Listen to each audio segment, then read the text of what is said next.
மோசடியான கனேடிய விசாக்களை பயன்படுத்தி கனடாவுக்குள் செல்ல முயன்ற 11 இலங்கையர்களும் அவர்களை விமான நிலையத்திற்கு அழைத்து வந்த தரகரும் விமான நிலையத்தில் வைத்து கைது செய்யப்பட்டுள்ளனர்.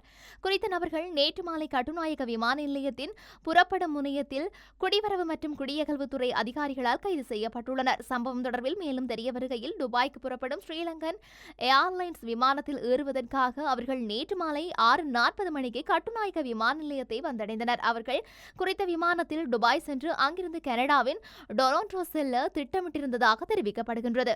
அவர்கள் கைது செய்யப்பட்ட நேரத்தில் இலங்கை வெளிநாட்டு வேலைவாய்ப்பு பணியகத்தில் பதிவையும் பெற்றிருந்தனர். இதன்போது 11 இளைஞர்களும் அவர்களை விமான நிலையத்திற்கு அழைத்து வந்த தரகரும் கட்டுநாயக்க விமான நிலையத்தின் புறப்படும் முனையத்தில் குடிவரவு மற்றும் குடியகல்வுத்துறை அதிகாரிகளால் கைது செய்யப்பட்டுள்ளனர். அவர்கள் 35 முதல் 40 வயதிற்குட்பட்டவர்கள் என்றும் கொழும்பு, களுத்துறை, பதுளை மற்றும் அனுராதபுரம் மாவட்டங்களைச் சேர்ந்தவர்கள் என அதிகாரிகள் தெரிவித்துள்ளனர். இவர்களை இன்று நீர்கொழும்பு நீதிமன்றத்தில் முன்னிலைப்படுத்த நடவடிக்கை எடுக்கப்பட்டுள்ளது.